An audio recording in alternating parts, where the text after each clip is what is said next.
Gracias por permanecer en sintonía de la emisión postmeridiana de su noticiero Promar Televisión. En este momento nos trasladamos hasta un colegio de la ciudad de Barquisimeto para conversar con el licenciado Edilio Lugo Medina. Él es licenciado en psicología y vamos a estar conversando sobre un tema que está bastante sobre la mesa, digamos, ahorita, y es el acoso escolar, el bullying y todos los retos virales que están sumamente en tendencia en diferentes plataformas digitales y que normalmente suelen ser muy desfavorables para los estudiantes. Qué gusto tenerlo acá, licenciado. Muchísimas gracias, María. Gracias por la oportunidad y sobre todo por la posibilidad de transmitir mensajes que son favorables en medio de esta situación tan crítica y tan complicada, tan compleja, ¿no?, que estamos viviendo hoy en día. A nivel no solo escolar, porque esto trasciende ya lo que es los espacios, los muros de la escuela, y también cubre lo que tiene que ver con el contexto familiar y muy especialmente incluso ya convertido esto en un problema de salud pública, diríamos nosotros. Es así, ¿cómo se está, digamos, gestando esto que antes se conocía como que no, era el chalequeo, era el famoso chalequeo, pero ahora esto está trascendiendo, digamos, muchísimo más, incluso ya los estudiantes o los jóvenes pueden tener consecuencias hasta legales producto de cualquiera de estas acciones? ¿Cómo están abordando ustedes desde el punto de vista psicológico y desde el punto de vista estudiantil en las diferentes instituciones de acá de la ciudad este tema? Sí, fíjate, la tarea es siempre de carácter preventivo, ¿no? Y en ese sentido el valor educativo, el valor psicoeducativo que uno le pueda proporcionar a los padres y fundamentalmente a los mismos jóvenes es la tarea básica, ¿no? Tratarlo además como un asunto que sea recurrente, porque muchas veces sucede que cuando se presentan problemas de este tipo, atacamos eso de manera abrupta, pero pensamos que de repente eso hay que resolverlo porque es ya y ya, y eso al final se termina como haciendo una especie de actividad espasmódica que no resuelve, sino que remedia de momento. Entonces lo que nosotros hemos asumido es hacerlo con carácter preventivo, sobre todo en el trabajo con los muchachos, directamente en una cátedra que ellos reciben aquí, que se llama Orientación y Convivencia. Allí pues tratamos de darles ciertas pautas, de revisar un poco los modelos de este intruso, que fíjate tú, yo siempre resumo esto, María, lo resumo de esta manera. Antes se preocupaban mucho nuestros papás, a lo mejor tus papás, qué sé yo, nos preocupábamos mucho por decirle al muchacho que se cuidara mucho de las amenazas que estaban fuera de la casa, de la calle, ¿no?, de ciertas condiciones que, digamos, se presentaban en el contexto social. Pero ahora resulta que ese enemigo, ese problema, eso de lo que hay que cuidarse está dentro de la casa. Entonces, pareciera que tenemos que trazarnos estrategias diferentes porque ya no es suficiente con el tratar de, si no resulta suficiente porque es que hay demasiadas amenazas externas y ya en la casa incluso, si no hay el control y la supervisión debida, entonces nos va a traer también muchos inconvenientes que de repente tuviéramos más control si nosotros estuviéramos atentos a eso, pero no es lo que está sucediendo de común.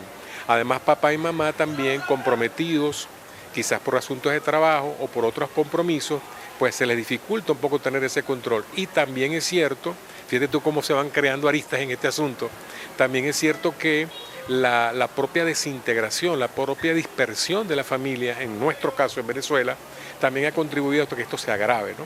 Porque bueno, no somos precisamente un ejemplo de familia integrada. La familia en Venezuela se ha desintegrado, se ha dispersado, y no es porque lo diga yo, es que hay muchas teorías, estudiosos, por ejemplo, como el doctor Manuel Barroso, que dice que no existe familia en Venezuela, que la experiencia de ser familia en nuestro país se ha dificultado mucho por todas estas razones, ¿no? No solo por el fenómeno, digamos, de la paternidad irresponsable, que ya es un patrón también recurrente no solo en Venezuela, sino en América Latina, pero que particularmente se ha agravado en nuestro país a razón de la diáspora y tanto flujo migratorio que se ha presentado hacia otros países.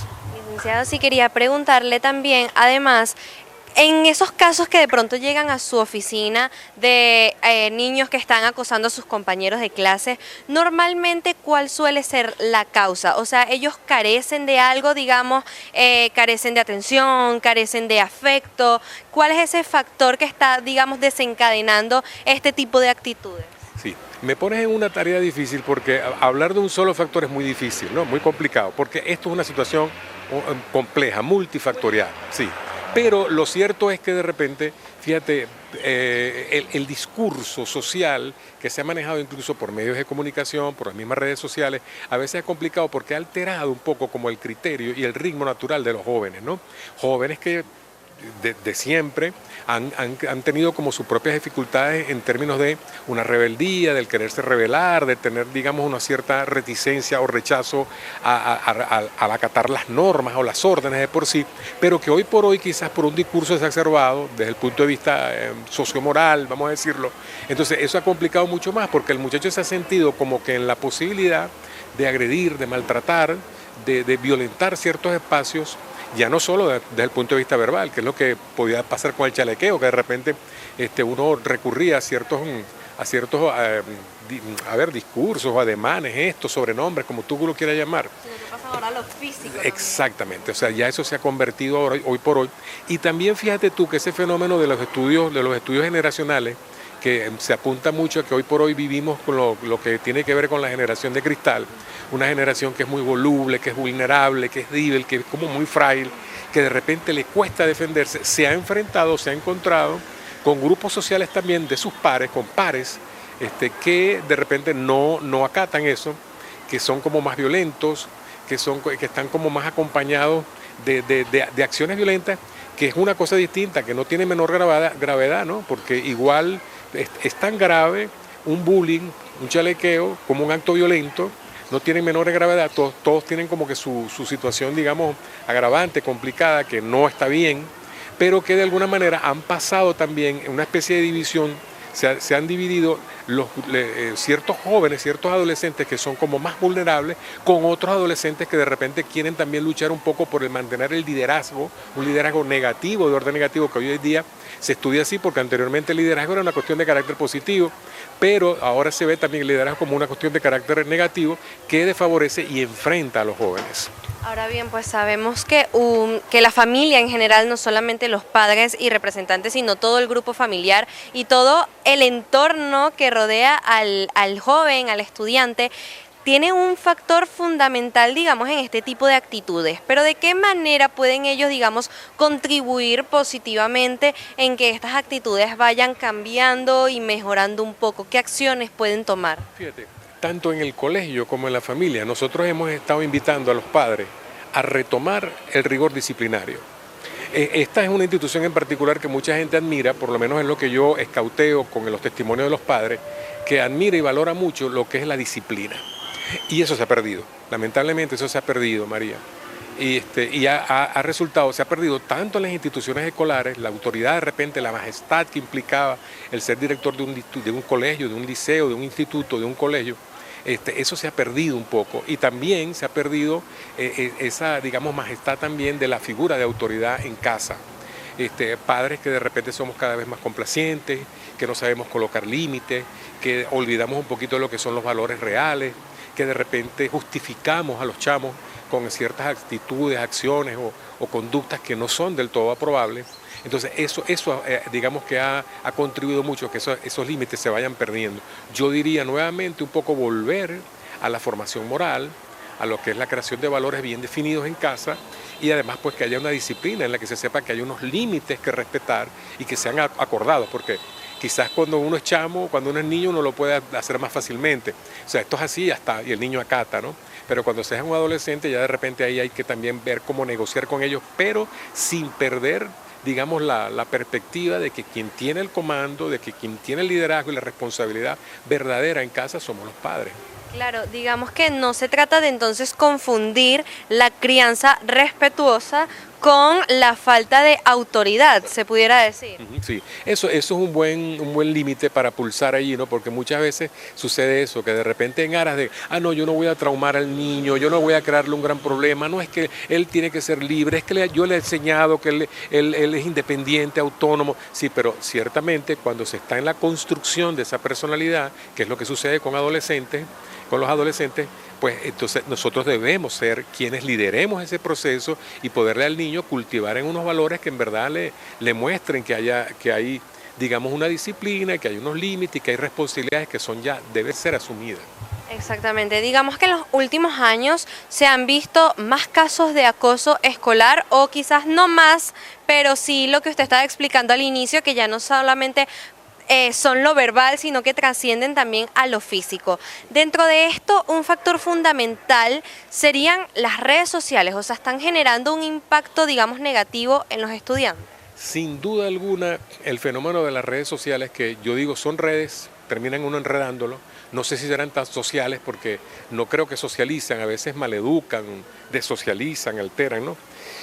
Sí, definitivamente tiene una importancia, una relevancia muy particular, porque es que antes, fíjate cómo se quedaban tantísimos casos, Mari, se quedaban como ocultos en el seno familiar o en el seno de alguna institución, ya está ahí, no llegaba, no pasaba, pero ahora las redes sociales hacen que esto se divulgue a nivel, bueno, a la N potencia, se dispara aquello, y un fenómeno que pudo haber quedado como aisladito, que pudo haber quedado como al margen de, se convierte en algo viral, y entonces pues ya sirve incluso eso, Mari, fíjate tú, como para yo poder crear acciones violentas y agredirte sin yo incluso conocerte, porque si yo divulgo algo en lo que pudiéramos estar involucrados, ¿no? Y yo lo divulgo aún sin conocerte, yo estoy cometiendo un acto violento, estoy probablemente incluso cometiendo un acto delictivo, pero yo ni siquiera te conozco, y fíjate, y eso sucede. Y hoy por hoy, y gracias a este tipo de conexiones, de plataformas, de conexión tecnológica, que bueno, trae muchas cosas beneficiosas, pero si obviamente no tenemos nosotros el control y no somos nosotros quienes ponemos un hasta aquí, pues entonces eso nos va a llevar por delante. ¿De qué manera se restringe, digamos, a un adolescente, que son como que los más propensos a caer en este tipo de retos, sobre todo los retos virales? Pues hace nada veíamos casos de un reto conocido como la ballena azul, que pues trajo bastantes casos difíciles a nivel mundial, digámoslo así.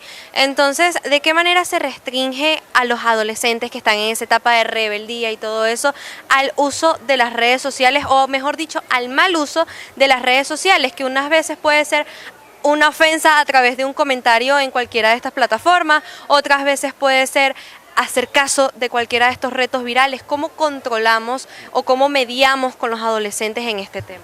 Yo diría tres cosas, ¿no? Que no se suscriben solo a esto, pero yo diría tres cosas. Uno, fíjate, en estos días estábamos leyendo un informe de la Universidad Carlos III en Madrid, en España, y ellos concluían con población europea que ningún niño, ningún adolescente, en ningún caso debería tener acceso a telefonía celular antes de los 14 años. Fíjate, en ningún caso.